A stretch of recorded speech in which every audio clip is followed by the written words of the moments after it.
এই sniper shot দেখার পরে তোমার মাথা ঘুরে গেল?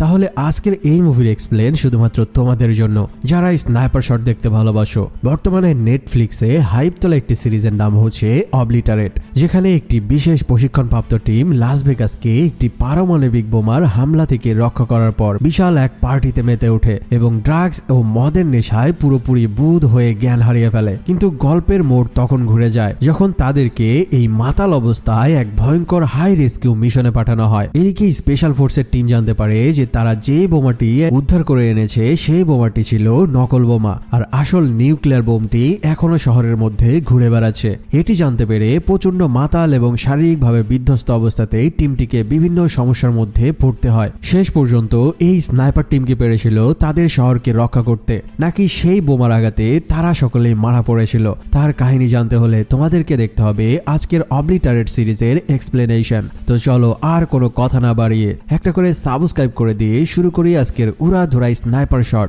সিরিজে শুরু হয় লাস ভেগাসের এক ঝলমলে রিসোর্টের সুইমিং পুলে ছেলে মেয়েদের ডান্স আর মৌজ মাস্তির দৃশ্য দিয়ে। এর মধ্যে বেশ কয়েকজনকে দেখা যায় নিজেদের মধ্যে কোনো বিষয় নিয়ে কথা বলছিল। সেখানে রয়েছে এভা ম্যাকনাইট ট্রাঙ্করা, আর দূরে থেকে ল্যাপটপ অপারেট করছিল আরো একজন আর্মি যার নাম লার্নার। আর সেই জায়গা থেকে অল্প কিছু দূরে স্নাইপার গানের টার্গেট ফিক্স করে বসেছিল আরো একজন সদস্য যার নাম ছিল গোমেজ। আসলে তারা সবাই এফবিআই থেকে পাঠানো ইউএস আর্মির স্পেশাল ফোর্সের সদস্য ছিল, আর তারা রাশিয়ার এক অস্ত্র ব্যবসায়ীকে ধরতেই এখানে এসেছে। এখানে আমাদের টিমের লিডার এভার সাথে পরিচয় করিয়ে দেওয়া হয়। এর পরের দৃশ্যটি সাউথ লাস ভেগাসের এক বিল্ডিং এ চলে যায়। সেখানে কিছু রাশিয়ান অস্ত্র ব্যবসায়ীরা মিলে লাস ভেগাসকে মাটিতে মিশিয়ে দেওয়ার জন্য পরিকল্পনা করছিল। তাদের মধ্যে কসলভ নামের একজনকে দেখা যায়। এর মধ্যে হঠাৎ সেখানে সাইরেন বেজে ওঠে, আর এই সাইরেন শুনে সবাই সেখানে আতঙ্কিত হয়ে পড়ে। এদিকে এভা কসলভকে একটা মেসেজ পাঠায়। এটা দেখেই সে বুঝতে পারে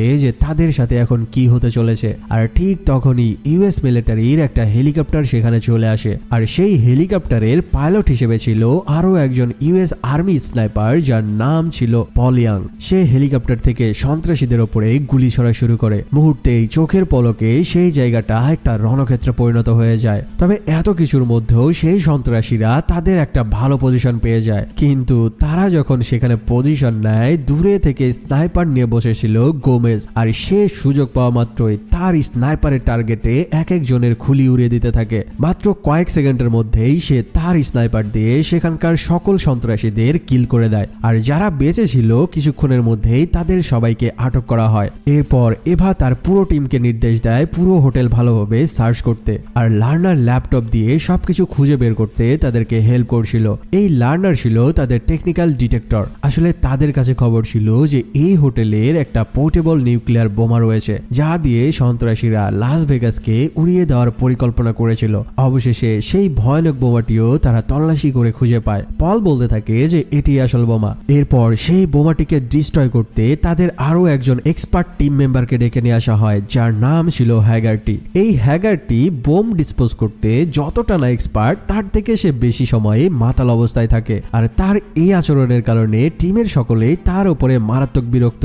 তবে যাই হোক, তারা যখন বোমটি ডিসপোজ করতে যায় তখন দেখতে পায় যে বোমার গায়ে একটি কামডাউন টাইম ফিক্স করা ছিল। তবে অবশেষে বোমটি ফাটার আগেই তারা সেটিকে ডিস্ট্রয় করতে সক্ষম হয়, আর এই কাহিনীতে পুরো টিম আনন্দে নেচে ওঠে। হাই কমান্ড থেকে তাদেরকে ইনশিওর করা হয় যে তাদের এই মিশন সম্পূর্ণরূপে সাকসেস হয়েছে, আর এই কারণে এভা তার পুরো টিমকে আবারও আমেরিকাতে ফিরে যেতে বলে। কিন্তু টিমের সবাই এত বড় একটা মিশন অতি অল্প সময়ে সাকসেস করার কারণে আজকে সারা রাত পার্টি করার সিদ্ধান্ত নেয়। যাই হোক, সেই রাতের বেলা যখন এভা বাথরুমের মধ্যে শাওয়ার নিচ্ছিল, ঠিক ওই সময়ে তার মোবাইলে একটা কল আসে, আর এই কলটি এসেছিল আমেরিকার সিআই অফিস থেকে। সিআইয়ের অফিস থেকে তাকে বেশ কিছু গুরুত্বপূর্ণ তথ্য দেওয়া হয়, আর এগুলো শোনার পরে তার চোখ মুখ একদম শুকিয়ে যায়। তাকে কি এমন তথ্য দেওয়া হয় সেটাই এবার চলো জেনে নেওয়া যাক। হঠাৎ U-235 আইসোটোপ পরীক্ষায় একটা সমস্যা দেখা দেয়, আর তারা হ্যাগারটিকে ফোন করে। কিন্তু এখানে দেখা যায় বেচারা হ্যাগারটি আবারও তার মদের নেশায় বুঁদ হয়ে মাতাল হয়ে পড়ে রয়েছে।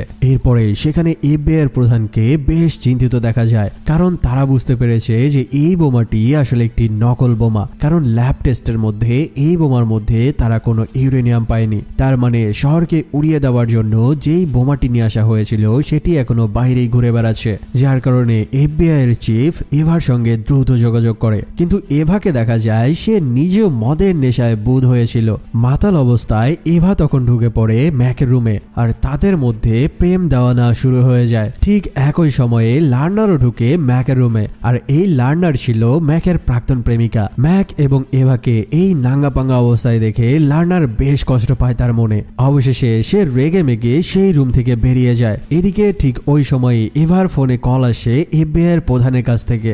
এফবিআই এর প্রধান এভাকে বলতে থাকে, তোমরা যেই বোমাটিকে উদ্ধার করে নিয়ে এসেছো সেটা একটি ফলস বোমা, আর আসল 5 কিলো ওজনের বোমাটি এখনো সন্ত্রাসীদের হাতে রয়েছে। যদি এভা সকাল 9টার মধ্যে কসলভকে ছেড়ে না দেয় তাহলে তারা পুরো শহরটিকে উড়িয়ে দেওয়ার হুমকি দিয়েছে।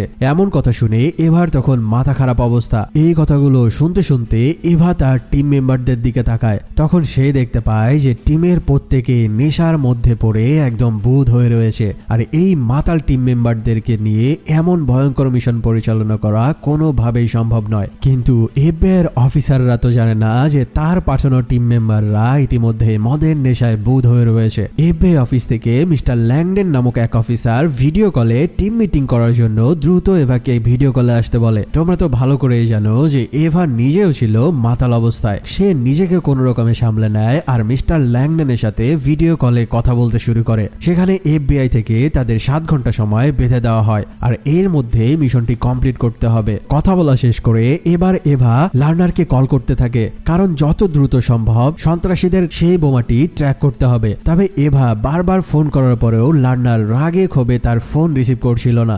লার্নার যখন বাইরে ছিল ঠিক সেই সময়ে তার সামনে একজন রাতের পুরী এসে আবির্ভাব হয়। সেই মেয়েটি মনে করতে থাকে যে লার্নার হয়তো তার মতোই রাতের পুরী। সেই মেয়েটি লার্নারকে বলতে থাকে যে এই রাস্তায় দাঁড়িয়ে থাকলেই তুমি খদ্দের পাবে। তার এই সকল কথাবার্তা শুনে লার্নার তো বেশ অবাক হয়ে যায়। লার্নার যখন এভার কোনো ফোন রিসিভ করছিল না, এবার এভা নিজেই তখন ল্যাপটপ থেকে ফাইলগুলোর অ্যাক্সেস নিতে থাকে। কিন্তু এভা সেই লেভেলের মাতাল থাকার কারণে সে নিজেও ল্যাপটপের ওপরে হরহর করে বমি করে দেয়। তার এই সকল কাহিনী দেখে ম্যাকনেট বলতে থাকে, আসল বোমার লোকেশন পেতে চাইলে কসলভকে সেল থেকে বের করে নিয়ে আসো আর তাকে 3rd ডিগ্রি টর্চার করো, সে এমনিতেই আসল বোমার লোকেশন বলে দিবে। এই কথা শুনে এভা বলতে থাকে যে মোটেও তার উপরে টর্চার করা যাবে না, কারণ কসলভের বাবা একজন কেজিবি সদস্য। ঠিক ওই সময়ে একজন অজ্ঞাত মেয়ে তার ফোনে ফোন করে, আর ফোনের অপর পাশ থেকে বলা হয় যে তোমরা যেই বোমাটিকে খুঁজছো সেই বোমার কামডাউন ইতিমধ্যে শুরু হয়ে গেছে। আসলে যেই মেয়েটি কলগালের প্রস্তাব দিয়েছিল সেই মেয়েটি ছিল রাশিয়ার সন্ত্রাসী দলের একজন গুপ্তচর। এই নিউজ পাওয়ার পরে তারা সকলেই মিলে এই মাতাল অবস্থায় হেলিকপ্টার নিয়ে রওনা দেয় মিশনের উদ্দেশ্যে। সকলেই হেলিকপ্টারে উঠলেও তারা হ্যাগারটিকে খুঁজে পাচ্ছিল না। অবশেষে তারা হ্যাগারটিকে মাতাল এবং নাঙ্গা অবস্থায় হেলিকপ্টারে তুলে নেয়। এখান থেকে আমাদের 6 মাস পূর্বের একটি সিনে নিয়ে যাওয়া হয়। এখানে আমরা ইউএসএ এর একটি এয়ারবেস দেখতে পাই। এয়ারবেসের মধ্যে বসে ইভা, ম্যাকনাইট এবং হ্যাগারটি গল্প করছিল। এমন সময়ে পল ইয়াং তার মেয়েকে মেসেজ করছিল, আর হ্যাগারটি পাশে থেকে মেয়েটিকে হট বলতে শুরু করে। তখন উত্তরে পল বলতে থাকে যে সে তার মেয়ের সাথে কথা বলছে। হ্যাগারটি বলতে থাকে যে সে ইউএস আর্মির একজন এমভি পদে রয়েছে। এরপরে পল বলতে থাকে যে সে ইউএস এয়ারফোর্সে রয়েছে, আর এভাবেই তাদের দুজনের মধ্যে প্রথম পরিচয় হয়েছিল। এর মধ্যেই সেখানে এফবিআই এর প্রধান এসে ব্রিফ করতে থাকে। তিনি বলতে থাকে দেশের ইতিহাসে এক নজিরবিহীন ঘটনা ঘটতে চলেছে, মানে এখানে একটা নিউক্লিয়ার ডিভাইস বহন করা হচ্ছে, তাই তোমাদের মতো ট্যালেন্টদের এই মিশনের জন্য বাছাই করা হয়েছে। আর তাদের এই টিমের লিডার হিসেবে ইভাকে পরিচয় করিয়ে দেওয়া হয়। সেখানে তাদেরকে বলা হয় রাশিয়া থেকে একটা অস্ত্র চোরাচালানকারী ডিলার আমেরিকাতে আসছে যার নাম মিস্টার কসলভ। এই কসলভ যেন তেন কোনো মানুষ নয়, সে অস্ত্র ব্যবসার মাধ্যমে তার বিশাল সাম্রাজ্য গড়ে তুলেছে। আর এই কসলভ হচ্ছে রাশিয়ার কেজিবি সদস্য দিমিত্রি কসলভের একমাত্র ছেলে। কসলভের ছেলে 1999 সালের বিমান হামলায় মারা গিয়েছিল, আর সেই রাগ সে এখনো মনের মধ্যে পুষে রেখেছে। আর স্ক্রিনে ইভা কসলভের একটি ব্লুপ্রিন্ট দেখায়, আর এই ব্লুপ্রিন্ট দেখে বলা হয় যদি তার এই মিশন সফল হয় তবে লাখ লাখ আমেরিকানদের জীবন ঝুঁকিতে রয়েছে, তাই বোমাটি হাত বদল হওয়ার আগেই সেটিকে ধরে নিষ্ক্রিয় করতে হবে। সকল রকম মিশন বুঝে নেওয়ার পরে তারা একটি হেলিকপ্টার নিয়ে এয়ারবেস থেকে রওনা দেয়। মূলত এভাদের মিশন কোথায় থেকে শুরু হয়েছিল এই ফ্ল্যাশব্যাক থেকে আমাদেরকে সেটাই জানানো হচ্ছিল। সিন বর্তমানে ফিরে আসে, আর তাদের হেলিকপ্টার এখন এরিয়া 52-তে এসে ল্যান্ড করে। তখন মাতাল হ্যাগারটিকে নিয়ে ইভা কর্নেলের সামনে যেতেই বেশ লজ্জায় পড়ে যায়। অন্যদিকে লার্নার সেই ছদ্মবেশী গুপ্তচর রাশিয়ান মহিলাকে নেশার ঘরে থেকে তাদের মিশন সম্পর্কে সকল কিছু বলে দিচ্ছিল। এর মধ্যেই লানা নামের আরো একজন মেয়েকে আটক অবস্থায় চিৎকার করতে দেখা যায়, যাকে 2 কিলো কোকেন সহ মাতাল এবং অর্ধনগ্ন অবস্থায় পাওয়া গেছে। এয়ারবেজে হ্যাগারটিকে নামানোর পরে তারা দেখতে পায় যে তার অবস্থা একেবারে নেশার অতিরিক্ত ওভারডোজের কারণেই তার এই অবস্থা হয়েছে। ফলে তাকে বাঁচানোর জন্য দ্রুত তাকে চিকিৎসা দেওয়া হয়। বাকি এজেন্টরা জিজ্ঞেস করতে থাকে যে সে কি বেশি নেশা করতো কিনা, কারণ তার এমন অবস্থা হয়েছে অতিরিক্ত নেশার ফলেই। এই প্রশ্ন শুনে টিমের সবাই বেশ লজ্জায় পড়ে যায়, কারণ এই টিমের মোটামুটি সকলেই কম বেশি মাতাল। অন্যদিকে ইভা লানাকে জিজ্ঞেস করতে থাকে যে তার সাথে কসলভের কি সম্পর্ক, মানে সে তাদেরকে নিউক্লিয়ার ডিভাইস সম্পর্কে কিছু বলেছে কিনা। লানা বলতে থাকে যে তার সাথে শুধুমাত্রই তার পার্টিতে পরিচয় হয়েছে, তবে সে এখানে একটা তথ্য দেয়। সে বলতে থাকে যে ওই সকল লোকগুলো রাশিয়ান ভাষায় কথা বলে। এর মধ্যে ম্যাকনাইট এসে লানাকে আরো প্রশ্ন করতে চায়, তবে এভা বুঝতে পারে যে ম্যাকনাইট আসলে তাকে সিডিউস করতে যাচ্ছে, যার কারণে সে লানাকে সেই জায়গা থেকে নিয়ে চলে যায়। এখানে তোমাদেরকে বলে রাখি যে এই লানা নামের মেয়েটির মধ্যেও একটু ঘাপলা রয়েছে, যা আস্তে আস্তে সবকিছু তোমরা জানতে পারবে। এরপরে এভা কসলভের সামনে যায় আর তাকে জিজ্ঞেস করতে থাকে, বলো তোমাদের সেই বোমাটি কোথায় রয়েছে। কিন্তু কসলভ উত্তরে বলতে থাকে যে তোমাদের আমেরিকার টিম শুধুমাত্র সময় নষ্ট করছে, আমার জান চলে যাবে তবুও আমি বোমার লোকেশন বলবো না। তার এই উত্তর শুনে ম্যাকনাইট এসে এবার কসলভের উপরে চড়াও হয় আর তাকে বেদম মারা শুরু করে। তবে এখানে কসলভ বলতে থাকে, যদি তোমরা আমাকে মেরে ফেলো তবে আসল বোমার লোকেশন তোমরা কিভাবে পাবে। কসলভের মুখে কোনো উত্তর না পেয়ে এবার এভা খুঁজে বের করে কসলভের আরো একজন সহযোগী, যার নাম হচ্ছে চেন। এখানে এভা বুদ্ধি খাটিয়ে চেনকে বলতে থাকে, কসলভ ধরা পড়ার পরে সকল দোষ তোমার উপরে চাপিয়ে দিয়েছে, তবে কোনো ব্যাপার না, তুমি যে কসলভের সহযোগী তারপরেও তোমাকে হত্যা করব না, তুমি শুধু সেই বোমার লোকেশনটা বলে দাও। এখানে চেনও তাদেরকে কোনো রকম উত্তর দেয় না। এর মধ্যেই হ্যাগারটির চিকিৎসা শেষ হয় এবং সকলকে বলা হয় যে 9 থেকে 12 ঘন্টার মধ্যেই তার জ্ঞান ফিরে আসবে। এই সকল কিছুর মধ্যে এভার তখন মারাত্মক রকমের বাথরুম চেপেছিল, যার কারণে সে বাথরুমে যাওয়ার জন্য যেই না বাইরে পা রাখে, ঠিক তখনই ম্যাকনাইট এসে রাগের মাথায় কসলভকে আবারও পেটানো শুরু করে। এর মধ্যে তখনই পুরো বিল্ডিং এ সাইরেন বেজে ওঠে। যাই হোক, এই সাইরেনের শব্দ শুনে এভা আর বাথরুমে না যেয়ে আপাতত মিশনের জন্য দৌড় দেয়। এর পরে সিনে দেখা যায় যে চেন নামের সেই লোকটি তাদের চোখে ধুলো দিয়ে পালিয়ে গেছে। পরিবেশ শান্ত হওয়ার পরে এভা সকলকে বলতে থাকে যে টেকনিক্যাল ডিটেক্টর লার্নাকে ছাড়া এই মিশন চালানো বেশ কঠিন হয়ে পড়েছে। তখন লার্নারকে আনার জন্য জোসেফ নামক আরো একজন টিমমেটকে পাঠানো হয়, আর সেই গুপ্তচর মেয়েটি এদিকে লার্নারকে এমন ভাবে কন্ট্রোল করছিল যে সে বুঝতেই পারছিল না যে মেয়েটি আসলে তাকে ব্যবহার করছে। এমন সময় মেয়েটি লার্নারের ড্রিঙ্কসের মধ্যে মেডিসিন মিশিয়ে দেয়। যাই হোক, তারা হেলিকপ্টার নিয়ে রওনা দেয় লার্নারকে খুঁজে বের করার জন্য। তবে বেশ কিছুক্ষণ ধরে তার বাথরুম চেপে রাখার কারণে এবার এভা সিদ্ধান্ত নেয় যে হেলিকপ্টারের মধ্যেই সে তার বাথরুমের কাজটি সেরে ফেলবে। এরপর সে একটি গ্লাস নিয়ে সেই গ্লাসের মধ্যেই হিসু করে, আর ঠিক সেই সময়ে হেলিকপ্টারটা বেশ দুলে উঠে। ফলে এভার হাতে থাকা হিসুর গ্লাসটা তাদের সকলের মুখে যেয়ে পড়ে। আর এই কাহিনীতে ম্যাক এবং হ্যাগারটি হেলিকপ্টারের বাইরে পড়ে যায় আর ঝুলতে থাকে।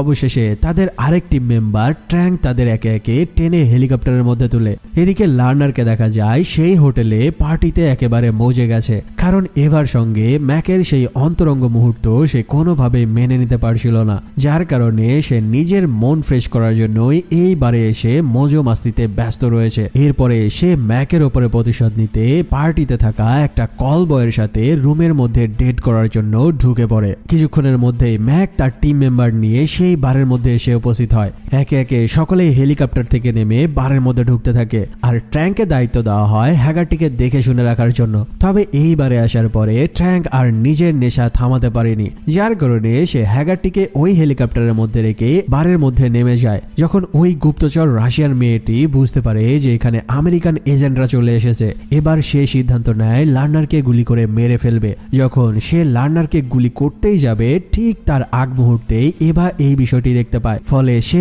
ওই গুপ্তচর মেয়েটির সাথে ফাইট শুরু করে দেয়, আর অবশেষে সেই মেয়েটিকে মেরে লার্নারকে বাঁচাতে সক্ষম হয়। তবে এখানে দেখা যায় সেই গুপ্তচর মেয়েটি তখনও মারা যায়নি, বরং তাদের দলবল এসে মেয়েটিকে তুলে নিয়ে সেখান থেকে পালিয়ে যায়। আর এই কাহিনী দেখে লার্নার তার ভুল বুঝতে পারে এবং এভার সাথে তার মান অভিমান ভুলে যায়। কিন্তু লার্নার তাদের বলতে থাকে যে এখন আর দেরি করা চলবে না, সেই মাফিয়াদেরকে খুঁজে বের করতে হবে। যখন তারা হোটেল থেকে বেরিয়ে সেই মাফিয়াকে খুঁজতে বের হয়, এবার রাশিয়ান সেই গুপ্তচর মেয়েটি তাদের গাড়ি থেকে এভার টিমের গাড়ির লক্ষ্য করে রকেট লঞ্চার ছুড়ে দেয়। কিন্তু ঠিক তার আগের পরের মুহূর্তে সেখানে হেলিকপ্টার নিয়ে আবির্ভাব হয় পল এবং হেলিকপ্টার থেকে মিসাইল ছুড়ে পুরো গাড়িটাকে ধ্বংস করে দেয়। এই পল আসলে সবসময় উল্টাপাল্টা কাজ করলেও কাজের সময়ে সে ঠিকই হাজির হয়ে যায় আর বারবার এভাবেই সে তার টিমমেটদেরকে বাঁচিয়ে নেয়। যাই হোক, অবশেষে লার্নার তার ল্যাপটপ দিয়ে লাডভিন নামক মাফিয়ার লোকেশন ট্র্যাক করতে সক্ষম হয়। আর এদিকে লাডভিন নামক সেই মাফিয়াকে দেখা যায় যে সে তার গুপ্তচর সেই রাশিয়ান মেয়ের উত্তরের অপেক্ষায় ছিল,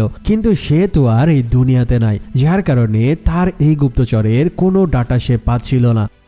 ঠিক এমন সময়ে লাডভিনের কাছে তার ক্লায়েন্টের ফোন আসে আর লাডভিন তাকে বলতে থাকে যে বোমাটি ডেলিভারির সময় পরিবর্তন করা হয়েছে, কিন্তু অপর দিক থেকে ক্লায়েন্ট ম্যাডেক্স বলতে থাকে যদি নেক্সট 30 মিনিটের মধ্যে বোমাটি তারা হাতে না পায় তাহলে কসলোভের কপালে খুব মন্দ রয়েছে। সিন শিফট হলে দেখা যায় এভা ও তার পুরো টিম হেলিকপ্টার নিয়ে ক্র্যাশ করে এক মরুভূমির মধ্যে। তাদের পুরো টিম মারাত্মক রকমের ইনজিউর্ড হয়ে পড়ে, তাদের ফোন এবং গ্যাজেট সকল কিছু নষ্ট হয়ে যায় আর সেখান থেকে কোনো সিগন্যালও তারা পাচ্ছিল না, যার কারণে তারা কোনোভাবেই বেজের সাথে যোগাযোগ করতে পারছিল না।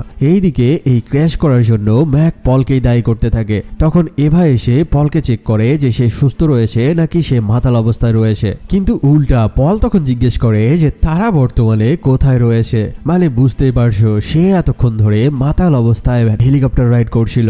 এভা বলতে থাকে যে তারা একটি মরুভূমির মধ্যে ক্র্যাশ করেছে।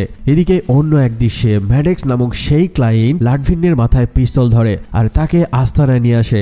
এরপর তার লোকদের অস্ত্র নামাতে বলে, তা না হলে তার মাথা উড়িয়ে দেওয়ার হুমকি দেয়। অবশেষে লাডভিন তার লোকদের অস্ত্র নামিয়ে তাদেরকে ঢুকতে দিতে রাজি হয়। এর মধ্যে ম্যাডেক্স তার লোকদেরকে বলে একটা হেলিকপ্টার ক্র্যাশ করেছে আশেপাশে কোথাও, তারা যেন সেখানে যে সবাইকে মেরে ফেলে, কারণ তার ধারণা হচ্ছে এটা ইউএস মিলিটারির ফোর্সের একটি হেলিকপ্টার ছিল। এদিকে ম্যাক এবং এভাও বেশ ইনজুর্ড হয়েছিল, তবে তারপরেও জীবন বাঁচানোর জন্য তারা ট্রাঙ্ক এবং লানাকে ওই হেলিকপ্টারে রেখে তাদের টিমের বোমা বিশেষজ্ঞ মাতাল হ্যাগারটিকে একটা এয়ারব্যাগের মধ্যে তুলে নেয় আর মরুভূমির মধ্যে দিয়ে টানতে টানতে তারা সামনে এগোতে থাকে। কিছু দূর আগানোর পরেই তাদের সামনে এক বিশাল পাহাড় এসে উদয় হয়। ম্যাডেক্সের কথা মতো যখন মাফিয়ারা ওই হেলিকপ্টার ক্র্যাশের জায়গায় আসে, এবার হেলিকপ্টারের মধ্যে লানা এবং ট্রাঙ্ককে দেখতে পায়। অবশেষে তারা এই দুইজনকে তুলে এনে তাদের আস্তানায় বন্দি করে। এদিকে লার্নার এবার সঙ্গে তর্ক লেগে যায় যে কেন তারা এই মৃত পায় হ্যাগারটিকে টেনে বেড়াচ্ছে। এভা তাকে বলতে থাকে যে তাদের টিমে একমাত্রই বোমা বিশেষজ্ঞ রয়েছে আর সে হচ্ছে হ্যাগারটি। তারা যদি বোমাটি খুঁজেও পায় তবে হ্যাগারটিকে ছাড়া কোনোভাবেই সেই বোমাটি ডিসপোজাল করা যাবে না, যার কারণেই তারা জীবনের মায়া ত্যাগ করে হ্যাগারটিকে টেনে বেড়াচ্ছে। অন্যদিকে ট্রাঙ্ক এবং লানা নানানভাবে সেই বন্দি জায়গা থেকে বের হওয়ার চেষ্টা করছিল, কিন্তু এই রুমটা এমনভাবে ডিজাইন করা ছিল যে তারা ওই জায়গা থেকে কোনোভাবেই বের হতে পারছিল না এবং অবশেষে তারা বের হওয়ার হাল ছেড়ে দেয়। অন্যদিকে এভা আর ম্যাকনাইট পাহাড় থেকে রাস্তা খুঁজতে যেয়ে পা পিছলে তারা নিচে পড়ে যায়। অন্যদিকে গোমেজ আর লার্নার হ্যাগারটিকে নিয়ে পড়ে মহাঝামেলায়। তারা সামনে এগোতে যেয়ে এক গভীর গর্তের মধ্যে পড়ে যায় যেখানে চারপাশে ভয়ঙ্কর বিচ্ছু ছড়িয়েছিল। মাফিয়াদের আস্তানে দেখা যায় ক্লায়েন্ট ম্যাডেক্স লাডভিনকে দুগান নামক একজন লোকের সাথে পরিচয় করিয়ে দেয়। এই দুগানও হচ্ছে একজন তুখোর বোমা বিশেষজ্ঞ। বারবার চেষ্টা করার পরেও যখন লানা এবং ট্রাঙ্কস নিজেদের মুক্ত করতে পারছিল না, এবার তারা একটি ফাঁদ পাতে। প্ল্যান মতো লানা তার শরীর উলঙ্গ করে দিয়ে এক মাফিয়াকে সিডিউস করতে থাকে আর অবশেষে সেই মাফিয়া তার জালে পা দেয়। তখনই ট্রাঙ্ক পেছন থেকে এসে তাকে মেরে অচেতন করে দেয় আর তার কাছ থেকে চাবি নিয়ে তারা ওই রুম থেকে পালিয়ে যায়। এদিকে এভা এবং ম্যাক হাঁটতে হাঁটতে এক বৃদ্ধ মহিলার ঘরে আশ্রয় নেয় যার নাম ছিল ক্রেজি সুসান। সেখানে তার কাছে কিছু সাহায্য পায় এবং অবশেষে তারা ওই জায়গা থেকে ফিরে আসার সময়ে ওই বৃদ্ধ মহিলাটি তাদেরকে বেশ কিছু অস্ত্র দেয় সার্ভাইভ করার জন্য। মাফিয়ারা সকলেই মিলে নিজেদের মধ্যে বোমাটি কখন ফাটানো হবে সেটা নিয়ে ডিসকাস করছিল। লাডভিন বলতে থাকে ইউএস আর্মিরা কসলভকে আটক করে রেখেছিল, যার কারণে এই বোমাটি ফাটানোর সময় পরিবর্তন করা হয়েছে। এমন সময়ে সেখানে ছোট্ট একটা বিস্ফোরণ ঘটে আর এই সুযোগে ট্রাঙ্ক একজনের মাথায় গান তাক করে বোমাটি নিতে চলে যায় আর তখনই অন্য একজন লানার মাথায় এসে পিস্তল ধরে। এখানে লানার চালচলন দেখে মনে হচ্ছিল যে সে স্বেচ্ছায় ওই লোকের কাছে আত্মসমর্পণ করেছে আর এখানে লানা লানাকে বাঁচানোর জন্য ট্রাঙ্কস তার গান ফেলে দিলে এবার সেও তাদের হাতে বন্দী হয়। ঠিক তখন জানানো হয় যে এই বোমাটি বিস্ফোরণ হতে আর মাত্র 4 ঘন্টা বাকি রয়েছে। মুভির সিন শিফট হলে এখানে দেখা যায় হ্যাগারটির জ্ঞান ফিরে এসেছে। এভা ও ম্যাক তাদের টিম সহ একটা আস্তানার দিকে এগোতে থাকে আর পুরো আস্তানা খুঁজতে থাকে। পল সেখানে একটা গ্রেনেড নিয়ে নেশার ঘরে মনে করতে থাকে এটা হয়তো ওয়াইনের বোতল, যার কারণে সে এটা ঝাঁকাতে থাকে। তখন এভা বলতে থাকে যে এগুলা কোনো মদের বোতল নয় রে পাগলা, এগুলা হচ্ছে আসল গ্রেনেড। এদিকে FBI থেকে এভাকে আপডেট জানানোর জন্য ফোন করে। এভা বলে আমরা কাজ করছি, আমাদের মাত্র আর কয়েক ঘন্টা সময় দিন। এরপর এভা সবাইকে তাদের প্ল্যান বুঝিয়ে দিতে থাকে, কিন্তু পলের মাত্রামের জন্য এভা তাকে কোনো দায়িত্ব দিতে চায় না। কিন্তু পল বারবার বলতে চায় যে তাকে কোনো একটা কাজ দিতে। অবশেষে এভা তখন তাকে একটা স্নাইপার গান তুলে দেয়, কারণ এই মাতালকে সাথে করে নিয়ে মিশনে যাওয়া যাবে না। তাই স্নাইপার হাতে তুলে দিয়ে তাকে দূরের বিল্ডিং এ পজিশন নিতে বলে। এর মধ্যেই লান্ডার একটি সংবাদ তাদের কাছে পাঠায়। সে একজন মাফিয়ার ছবি দেখায়, আর এই ছবি দেখার সাথে সাথেই এভা তাকে চিনে ফেলে। তা 1980 থেকে 2000 সালের শেষ অবধি তাদের সাথেই বড় বড় অপারেশনে চুক্তিবদ্ধ ছিল। 2009 সালে US মিলিটারি ফোর্স থেকে তাকে বাদ দেওয়া হয় তার অপকর্মের জন্য। আসলে সে আড়াল থেকে এই মাফিয়াদের সাথে কাজ করত। অন্যদিকে দেখা যায় ট্রাঙ্কের ওপর চলতে থাকে মারাত্মক রকমের নির্যাতন। এদিকে এভা অস্ত্র হাতে মাফিয়াদের এলাকায় আস্তে আস্তে ঢুকতে থাকে, আর লার্নার সবসময় দূরে থেকে এভাকে দিক নির্দেশনা দিতে থাকে। তবে এখানে যেমনটা ভাবা হচ্ছিল, পল আসলে সেই কাজগুলো করতে থাকে। মারাত্মক রকমের নেশায় বুধ হয়ে থাকার কারণে তার স্নাইপারের শটগুলো এলোমেলো ভাবে অন্য জায়গায় যে লাগতে থাকে, এমনকি চোখে সে উল্টাপাল্টা জিনিস দেখা শুরু করে। এদিকে মাফিয়ার দল ট্রাঙ্কের বিশেষ অঙ্গের মধ্যে ইলেকট্রনিক্স ডিভাইস ঢুকিয়ে দিয়ে তাকে শাস্তি দিতে থাকে। কিছুক্ষণের মধ্যে এভা ধীরে ধীরে তার টিম নিয়ে প্রথম ফ্লোরের সকল মাফিয়াদের সাফ করে দেয়, কিন্তু পল নেশার ঘরে বারবার ভুল শট নিতে থাকে। এনিমি কিল করতে করতে ম্যাক হঠাৎ একটা রুমের মধ্যে ঢুকে যায়, আর এই জায়গাতেই ট্রাঙ্ককে খুব টর্চার অবস্থায় দেখতে পায়। অবশেষে ওই রুমে থাকা সকল গার্ডদেরকে মেরে সে ট্রাঙ্ককে মুক্ত করতে সক্ষম হয়। এদিকে সেখানে কোনো বোমা না পেয়ে লার্নার বেশ হতাশ হয়ে পড়ে। এর মধ্যেই এভা ম্যাডেক্সের সেই মাফিয়ার দলকে দেখতে পায়। সেখানে তারা 7 জন উপস্থিত ছিল।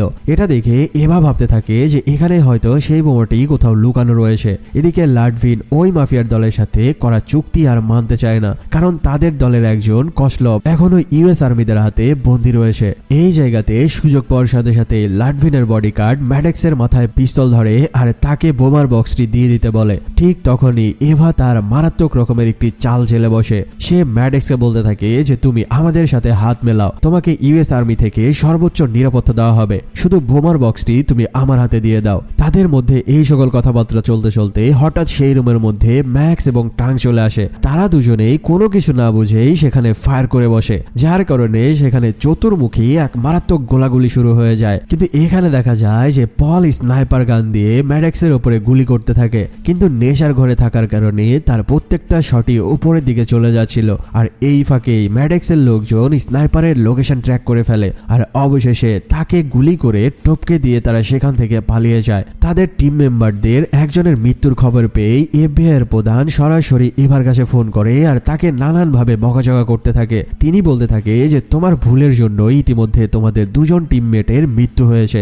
এভা তার নিজের ভুল স্বীকার করে আর FBI এর প্রধানের কাছে আর মাত্র কয়েকটা ঘন্টা সময় চেয়ে নেয়, কারণ সে নিজেও বলতে পারছিল না যে তার টিমের সকলে মারাত্মক রকমের মাতাল অবস্থায় রয়েছে, যার কারণে পুরো মিশনটা পণ্ড হয়ে গেছে। সে FBI এর প্রধানকে বলতে থাকে যে আমরা ম্যাডেক্সের খুবই কাছে পৌঁছে গিয়েছি। সিন চেঞ্জ হলে দেখা যায় গাড়িতে পালাতে পালাতে ম্যাডেক্সকে দুগান বলতে থাকে যে তারা জান নিয়ে ফিরে এসেছে, এটাই অনেক। অন্যদিকে ম্যাক তার দলবল নিয়ে সেই মাফিয়া ম্যাডেক্সকে খুঁজতে রাস্তায় নেমে পড়ে। রাস্তার মধ্যে তারা মাফিয়ার গাড়ি মনে করে একটি ট্রাক আটকায়। তখন সেই গাড়ির ড্রাইভার বলতে থাকে যে একদল অস্ত্রধারী লোক তাদের অন্য একটি গাড়ি হাইজ্যাক করে নিয়ে গেছে। এরপরে ম্যাক সেই ড্রাইভারের গাড়িতে উঠে যায় আর ওই গাড়ি নিয়েই সামনের দিকে এগোতে থাকে। এভা লানাকে নিয়ে একটা বড় পার্টিতে ঢুকে যায়। এদিকে ট্রাঙ্ক জানায় যে এই মিশনের পর সে আর এই টিমে থাকবে না, কারণ এমন ধোলাই খাওয়ার পরে তার শিক্ষা হয়ে গেছে। সে বলতে থাকে যে তার ব্যক্তিগত কোনো নিরাপত্তা নাই। অন্যদিকে ম্যাডেক্সকে একটা গ্যারেজে দেখা যায়, কারণ তার বর্তমানে এই জায়গা থেকে পালানোর জন্য একটা গাড়ি দরকার। এভা পার্টিতে একজন মাফিয়াকে ট্র্যাক করে, তার কাছে যেই ফোন রয়েছে সেই ফোনটা আনলক করা দরকার। এভা তার সঙ্গে ডান্স করতে করতে এই কাজটি করার চেষ্টা করতে থাকে। আর অন্যদিকে ট্রাঙ্ক রেস্টুরেন্টে খেতে গিয়ে ম্যাডেক্সকের ঘড়ি সহ একজনকে দেখে ফেলে। ম্যাক তাকে বলে এই ঘড়িটা তোমাকে যে দিয়েছে সে বর্তমানে কোথায়। যখন সেই লোকটা পরিস্থিতি বুঝতে পারে এবার তার সাঙ্গপাঙ্গদেরকে অর্ডার দেওয়ার সাথে সাথেই চারপাশ থেকে তাদের উপরে আক্রমণ করা শুরু করে। তবে এখানে এভাকে গুলি করতে এলে লানা এসে তাকে বাঁচিয়ে নেয়। অবশেষে প্রিসলি মানে ম্যাডেক্সের ঘড়ি পরে থাকা লোকটি অনেক মার খাওয়ার পরে ম্যাককে ম্যাডেক্সের আসল ঠিকানা জানায়। অন্যদিকে ম্যাডেক্স একজনের সঙ্গে তখন অনলাইনে কথা বলে আর লাস ভেগাসকে উড়িয়ে দেওয়ার জন্য ফাইনাল পারমিশন দিয়ে দেয়। এভা দ্রুত কসলবের কাছে যায় আর তাকে বলতে থাকে, কসলব তুমি যার কাছে বোমাটি দিয়েছো সেই লোকগুলোই এখন উল্টা তোমার লোকদেরকেই মেরে ফেলছে। যদি তুমি নিজের লোকদের বাঁচাতে চাও তবে বোমা কোথায় রয়েছে তার লোকেশন বলে আমাদেরকে হেল্প করো। কিন্তু কসলব তার এই সকল কথাবার্তাতে মোটেও রাজি হচ্ছিল না। তখন এভা বলতে থাকে যে তুমি কি ভেবেছো সেই মাফিয়ারা শুধুমাত্র আমেরিকাকেই উড়িয়ে দিবে? তারা তলে তলে পুরো রাশিয়াকে ধ্বংস করে দেওয়ার প্ল্যান বানিয়ে বসেছে। এরপরে সে সকল রকম প্রুফ কসলবকে দেখাতে থাকে। অন্যদিকে দুগান ম্যাডেক্সকে বলতে থাকে এই বোমা ব্লাস্ট ঘটানোর জন্য রাশিয়ান এক্সপার্টদের সহায়তা দরকার। ঠিক ওই সময়ে ততক্ষণে ম্যাক তার টিম নিয়ে ম্যাডেক্সের উপরে আক্রমণ করে। সেখানে শুরু হয় মারাত্মক রকমের দুই পক্ষের গোলাগুলি। এক পর্যায়ে ম্যাডেক্স মারাত্মক রকমের গুলিকে আহত অবস্থায় পড়ে থাকে আর এভাকে বলতে থাকে তোমরা অনেক দেরি করে ফেলেছো, কারণ ইতিমধ্যে আমি আমার লোকজনদেরকে লাস ভেগাস উড়িয়ে দেওয়ার পারমিশন দিয়ে ফেলেছি। যখন এভা তাকে জিজ্ঞেস করতে যায় যে তুমি কাকে পারমিশন দিয়েছো, সে শুধু একটা নামই বলে যে কসলভ, আর এটা বলেই সে মারা যায়। ঠিক সেই সময়ে এভার ফোনে একটা কল আসে। আসলে এই কলটা করেছিল লানা নামের সেই মেয়েটি। তোমাদের কি মনে আছে এই লানা চরিত্রের একটা রহস্য ছিল যেটা তোমাদেরকে মনে রাখতে বলেছিলাম? এই দৃশ্যে এসে আমরা লানার আসল রূপ জানতে পারি। আসলে এই মেয়েটি হচ্ছে কসলবের বোন আনাস্তাসিয়া কসলব। মানে সে নিজের নাম পরিচয় গোপন করে তার ভাইকে উদ্ধার করার জন্য ইউএস মিলিটারির মধ্যে ঢুকে পড়েছিল। ততক্ষণে আনাস্তাসিয়া কয়েকজন ইউএস আর্মিকে মেরে ফেলে তাদের গাড়ি নিয়ে ওই জায়গা থেকে পালিয়ে যায়। আনাস্তাসিয়া তার ভাই কসলবকে একা একা বেড়ে ওঠার কষ্টের কাহিনী বলতে থাকে আর কসলব তার বোনকে সান্ত্বনা দিয়ে বলে যে তাদের বাবা মায়ের হত্যার প্রতিশোধ সে নিতে চায় আর তারা ভাই বোন মিলে এই সকল পরিকল্পনা করেছিল।